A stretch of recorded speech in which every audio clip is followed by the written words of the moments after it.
Career പോയിന്റിലേക്ക് എല്ലാവർക്കും സ്വാഗതം. ഞാൻ നിങ്ങളോടൊപ്പം രമ്യ ഗിരിജ. നമുക്ക് എല്ലാവർക്കും അറിയാം, പല സബ്ജക്റ്റുകളാണ് നമുക്ക് സ്കൂളിൽ പഠിക്കാനുള്ളത് അല്ലേ. അതിൽ നിന്ന് കുറച്ചും കൂടെ സ്ട്രീം ലൈൻഡ് ആയിട്ട് നമ്മൾ +2 പഠിക്കുന്നു. അത് കഴിയുമ്പോഴത്തേക്ക് ഗ്രാജുവേഷന് പല പല സബ്ജക്റ്റുകളിലേക്ക് നമ്മൾ തിരിഞ്ഞു പോകുന്നു. ഇങ്ങനെ വരുന്ന സമയത്ത് ചില കുട്ടികൾക്ക് സയൻസിനോടും താല്പര്യമുണ്ടാവും, ഹ്യൂമാനിറ്റീസിനോടും താല്പര്യമുണ്ടാവും. എന്നാൽ ഇപ്പോൾ സയൻസ് സബ്ജക്റ്റുകൾ ലൈക്ക് ബയോളജി, ബോട്ടണി, സുവോളജി അങ്ങനെ എടുത്ത് പഠിക്കാൻ പറഞ്ഞു കഴിഞ്ഞാൽ അതിനോട് അത്ര ഡെപ്തിൽ അവർക്ക് താല്പര്യമുണ്ടാവില്ല. എന്നാൽ ഹ്യൂമാനിറ്റീസിൻ്റെ സബ്ജക്റ്റുകളായ ഹിസ്റ്ററിയോ ആർക്കിയോളജിയോ പൊളിറ്റിക്കൽ സയൻസോ സോഷ്യോളജിയോ അങ്ങനെ എടുത്ത് പഠിക്കാൻ പറഞ്ഞാൽ ചിലപ്പോൾ അതിനോടും അധികം താല്പര്യം അവർ പ്രകടിപ്പിച്ചെന്ന് വരില്ല. അപ്പോൾ ഇങ്ങനെ കൺഫ്യൂസ്ഡ് ആയിട്ട് നിൽക്കുന്ന കുട്ടികൾക്ക് ജോലി സാധ്യതയുള്ള ഒരു കോഴ്സ് ചെയ്യണം എന്നാണ് ആഗ്രഹമെങ്കിൽ അവർക്ക് പറ്റിയ ഒരു കോഴ്സ് BSc കമ്മ്യൂണിറ്റി സയൻസ് എന്ന് പറയുന്ന കോഴ്സാണ്. കമ്മ്യൂണിറ്റി സയൻസ് എന്ന് പറയുമ്പോൾ അവിടെ സയൻസുമുണ്ട്, സോഷ്യൽ സയൻസുമുണ്ട്. ഇത് രണ്ടും ഈക്വലി മെർജായി മുന്നോട്ട് പോകുന്ന ഒരു പ്രോഗ്രാമാണ് കമ്മ്യൂണിറ്റി സയൻസ് എന്ന് പറയുന്നത്.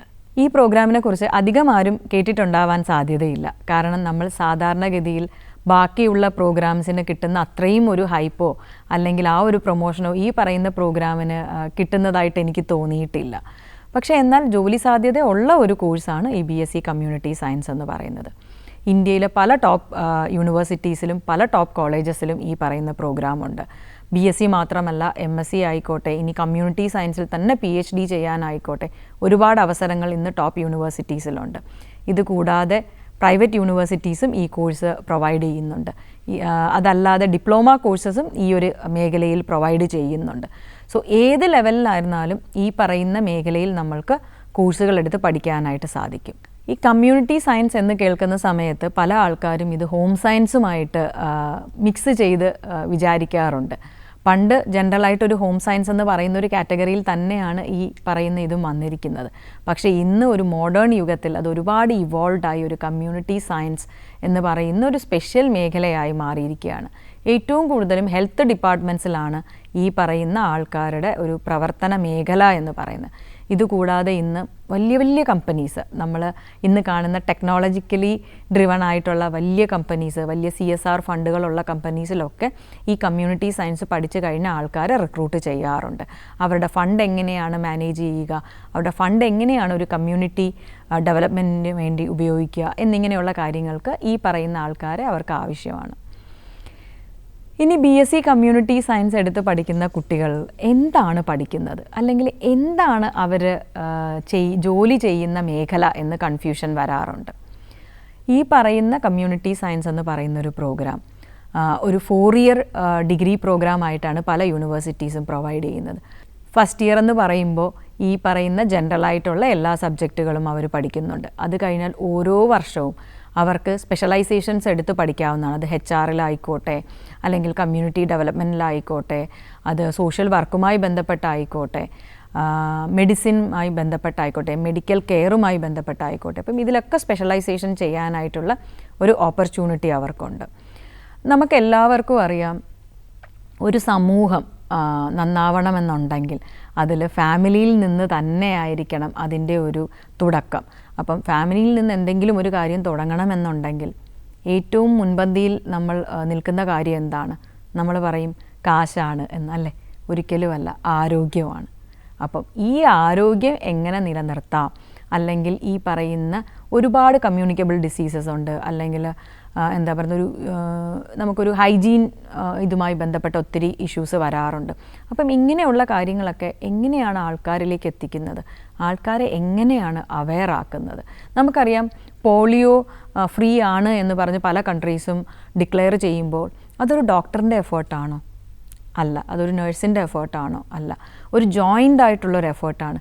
ഇതിലെല്ലാം ഉപരി ഏറ്റവും കൂടുതൽ കമ്മ്യൂണിറ്റി സയൻസുകാരുടെ ഒരു എഫേർട്ടാണ്. കാരണം ഇവരാണ് ഓരോ സമൂഹത്തിൻ്റെ ഓരോ മേഖലകളിലും ഇറങ്ങിച്ചെന്ന് അവിടെയുള്ള ആൾക്കാർക്ക് ഒരു അവയർനെസ് കൊടുക്കുന്നത്, അല്ലെങ്കിൽ അവർ ഗ്യാരണ്ടീഡ് ആക്കുകയാണ് ഈ പറയുന്ന ഫാമിലി അല്ലെങ്കിൽ ഈ പറയുന്ന കമ്മ്യൂണിറ്റിക്ക് ഇതിനെക്കുറിച്ചിട്ടുള്ള അവയർനെസ് ഉണ്ട്. അവരെ ഈ ഒരു രീതിയിലേക്ക് കൊണ്ടുവരാനായിട്ടും ഈ പറയുന്ന കമ്മ്യൂണിറ്റി വർക്കേഴ്സിന് സാധിക്കാറുണ്ട്. നേരത്തെയൊക്കെ നമ്മൾ നോക്കുകയാണെന്നുണ്ടെങ്കിൽ ഏത് സബ്ജക്റ്റ് പഠിച്ച ആൾക്കാരും ഈ പറയുന്ന പ്രൊഫഷനിലേക്ക് വരുന്നതായിട്ട് നമുക്ക് കാണാൻ സാധിക്കും. അതായത് ഇപ്പോൾ സയൻസ് പഠിച്ച് കഴിഞ്ഞും ഒരു ഡിപ്ലോമ എടുത്തിട്ട് ഈ ഒരു മേഖലയിലേക്ക് വരാറുണ്ട്. ചില ആൾക്കാർ വെറും എക്സ്പീരിയൻസ് കൊണ്ട് ഈ ഒരു മേഖലയിൽ വർക്ക് ചെയ്യാറുണ്ട്. പക്ഷേ ഇപ്പോൾ കുറച്ച് കൂടുതലായിട്ട് ഈ പറയുന്ന ഗ്രാജുവേഷൻ കഴിഞ്ഞ കുട്ടികളെയാണ് ഹോസ്പിറ്റൽസ് ആയിക്കോട്ടെ, കമ്പനീസ് ആയിക്കോട്ടെ പ്രിഫർ ചെയ്യാറുള്ളത്. ന്യൂട്രീഷനുമായിട്ട് ബന്ധപ്പെട്ട് ഒരുപാട് ഡ്രൈവ് നടക്കാറുണ്ട് അല്ലേ? ഗവൺമെൻറ്റിൻ്റെ തന്നെ സെൻട്രൽ ഗവൺമെൻറ്റിൻ്റെ പ്രോഗ്രാംസും നടക്കാറുണ്ട്, സ്റ്റേറ്റ് ഗവൺമെൻറ്റിൻ്റെ പ്രോഗ്രാംസും നടക്കാറുണ്ട്. അപ്പോൾ ഈ പ്രോഗ്രാംസ് ഡിക്ലെയർ ചെയ്യാൻ എളുപ്പമാണ്. പക്ഷേ അതെങ്ങനെയാണ് ഇത്രയും എന്താ പറയുക ലക്ഷക്കണക്കിന് ആൾക്കാരിലേക്ക് അത് എത്തിക്കുന്നത്? അല്ലെങ്കിൽ എത്തിക്കുക മാത്രമല്ല, അതിനെ പ്രോപ്പർലി ഇംപ്ലിമെൻറ്റ് ചെയ്ത് ഇഫക്റ്റീവാക്കി കൊണ്ടുവരണം അല്ലേ? അപ്പം ഇങ്ങനെയുള്ള ഇതിൽ പോളിസി അനലിസ്റ്റ് മുതൽ ഗ്രൗണ്ട് ലെവൽ വർക്ക് ചെയ്യുന്നതിൽ വരെ ഈ കമ്മ്യൂണിറ്റി സയൻസിന് ഒരു വലിയ റോളുണ്ട്. BSc കമ്മ്യൂണിറ്റി സയൻസ് കഴിഞ്ഞ് MSc കമ്മ്യൂണിറ്റി സയൻസ് എടുത്ത് പഠിക്കുന്നവരുണ്ട്, അല്ലെങ്കിൽ MSc ഹെൽത്ത് സയൻസ് എടുത്ത് പഠിക്കുന്നവരുണ്ട്, അല്ലെങ്കിൽ ന്യൂട്രീഷനിസ്റ്റായിട്ട് സ്പെഷ്യലൈസ് ചെയ്യുന്ന ആൾക്കാരുണ്ട്.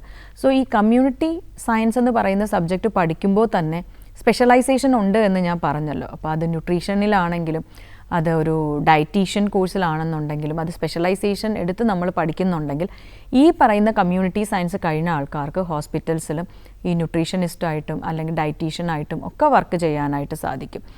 ഈ കോഴ്സ് പഠിച്ചു കഴിഞ്ഞിട്ട് വളരെ വൈവിധ്യമാർന്ന മേഖലകളിലേക്ക് ജോലി സാധ്യതയുണ്ട്. നമ്മളൊരു അംഗൻവാടി എടുത്തോട്ടെ, അംഗൻവാടിയുടെ സൂപ്പർവൈസർ മുതൽ പബ്ലിക് ഹെൽത്ത് പോളിസി ഉണ്ടാക്കുന്ന ആൾക്കാർ, അത് ഇംപ്ലിമെൻ്റ് ചെയ്യുന്ന ആൾക്കാർ, ഇങ്ങനെയുള്ള ചൈൽഡ് ഡെവലപ്മെൻറ്റ് ഓഫീസർ, ഇങ്ങനെ ഒരുപാട് മേഖലകളിലേക്ക് ഈ പറയുന്ന കമ്മ്യൂണിറ്റി സയൻസുകാർക്ക് ജോലി സാധ്യതകൾ ഇന്നുണ്ട്. നേരത്തെ പറഞ്ഞല്ലോ, ഇപ്പം കമ്മ്യൂണിറ്റി സയൻസ് കഴിഞ്ഞാൽ ജോലി സാധ്യതയെന്ന് പറയുമ്പോൾ അത് കഴിഞ്ഞാൽ എവിടെയാണ് ഇനി MSc കമ്മ്യൂണിറ്റി സയൻസ് ഉള്ളത്, അല്ലെങ്കിൽ അത് കഴിഞ്ഞാൽ അത് ഒരു നാരോ ഡൗൺ ആയി പോയില്ലേ എന്ന് പല ആൾക്കാരും ചോദിക്കാറുണ്ട്. ഒരിക്കലും അത് നാരോ ഡൗൺ ആവാറില്ല. ഇപ്പം BSc കമ്മ്യൂണിറ്റി സയൻസ് എടുത്തു കഴിഞ്ഞാൽ നിങ്ങൾക്ക് പല മേഖലയിലേക്കും ഡൈവേർട്ട് ചെയ്ത് പോകാമെന്ന് ഞാൻ പറഞ്ഞു. പല മേഖല എന്ന് പറയുമ്പോൾ ഈ സയൻസുമായിട്ട് ബന്ധപ്പെട്ട മേഖല, അല്ലെങ്കിൽ മാനേജ്മെൻറ്റുമായി ബന്ധപ്പെട്ട മേഖല, ഹെൽത്ത് കെയർ സെക്ടറിൽ MBA ചെയ്യുന്ന ആൾക്കാരുണ്ട്. അപ്പോൾ ഈ കമ്മ്യൂണിറ്റി സയൻസ് കഴിഞ്ഞ് MBA ചെയ്യുകയാണെന്നുണ്ടെങ്കിൽ വലിയ വലിയ കമ്പനീസിൽ ഈ പറയുന്ന പോലെ പോളിസി മേക്കിങ്ങിലും അല്ലെങ്കിൽ നമ്മുടെ മിനിസ്ട്രീസിൽ പോളിസി അനലിസ്റ്റായിട്ടും ഒക്കെ ഇരിക്കാനായിട്ടുള്ള അവസരങ്ങളുണ്ട്.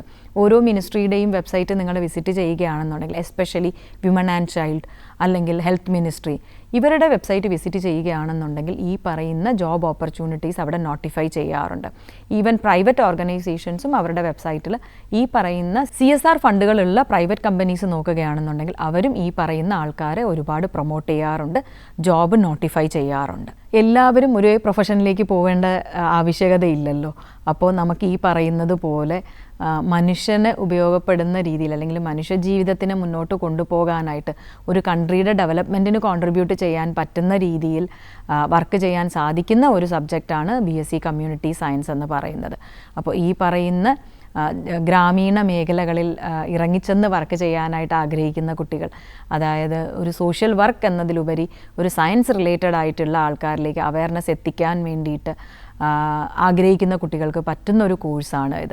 അപ്പോൾ നിങ്ങൾ സയൻസ് എന്ന് പറയുന്ന സബ്ജക്റ്റിൽ നിന്നും വ്യതിചലിക്കുന്നില്ല, എന്നാൽ നിങ്ങൾക്ക് ഇഷ്ടമുള്ള സോഷ്യൽ സയൻസ് എന്ന് പറയുന്ന ആ ഒരു മേഖലയിൽ വർക്ക് ചെയ്യാനുള്ള ഒരു അവസരവും നിങ്ങൾക്ക് ലഭിക്കുകയാണ്. ഏത് കമ്മ്യൂണിറ്റി, ഇത് ഒരു റൂറൽ മാത്രമല്ല, ഒരു അർബൻ കമ്മ്യൂണിറ്റിയിലായിക്കോട്ടെ, ഇനി നമുക്കറിയാം മൈനോറിറ്റി കമ്മ്യൂണിറ്റീസ് ആയിക്കോട്ടെ, ഇവിടെയൊക്കെ വർക്ക് ചെയ്യാനായിട്ട് കൂടുതലായിട്ടും കമ്മ്യൂണിറ്റി സയൻസുകാരാണ് ഇന്ന് പ്രിഫർ ചെയ്യപ്പെടുന്നത്. ഒരു സമൂഹത്തിൻ്റെ ഉയർച്ച എന്ന് പറയുന്നത് ഒരു ഫിനാൻഷ്യൽ അപ്ലിഫ്റ്റ്മെൻറ്റ് മാത്രമല്ല, അതായത് ഹെൽത്താണ് ഏറ്റവും അധികം ഇമ്പോർട്ടൻ്റ് ആയിട്ടുള്ളത്. സോ ആ ഒരു ഹെൽത്ത് കണ്ടീഷൻ നല്ല രീതിയിലാണെന്നുണ്ടെങ്കിൽ ബാക്കിയുള്ളതെല്ലാം താനേ വരും എന്നുള്ളതാണ് പറയാറുള്ളത്. അതുകൊണ്ടാണ് ഹെൽത്തിന് ഇത്രയും ഇമ്പോർട്ടൻസ് കൊടുത്തുകൊണ്ട് ഗവൺമെൻറ് ഒരുപാട് പ്രോജക്ട്സ് ഇംപ്ലിമെൻ്റ് ചെയ്യുന്നത്. നിങ്ങൾ ഇനി ഈ ഏത് പ്രോജക്റ്റ് ഗവൺമെൻറ് ഇംപ്ലിമെൻ്റ് ചെയ്യുമ്പോഴും നോക്കിക്കോളൂ, ഫസ്റ്റ് പ്രിഫറൻസ് പോകുന്നത് കമ്മ്യൂണിറ്റി സയൻസ് പഠിച്ച ആൾക്കാർക്ക് വേണ്ടി തന്നെയാണ്. സോ അങ്ങനെയുള്ള പ്രോജക്റ്റിൽ നിങ്ങൾക്ക് ടെമ്പററി ആയിട്ടും അല്ലെങ്കിൽ ഗവൺമെൻറ് തന്നെ പെർമനൻ്റ് ആയിട്ടും വർക്ക് ചെയ്യാനായിട്ടുള്ള ഓപ്പർച്യൂണിറ്റീസ് ഉണ്ട്. ഏത് ഗവൺമെൻറ് ഹെൽത്ത് സെക്ടറുമായി ബന്ധപ്പെട്ട പ്രോജക്റ്റ് നിങ്ങൾ എടുത്താലും നിങ്ങൾക്ക് അവിടെ അപ്ലൈ ചെയ്യാനായിട്ട് സാധിക്കും.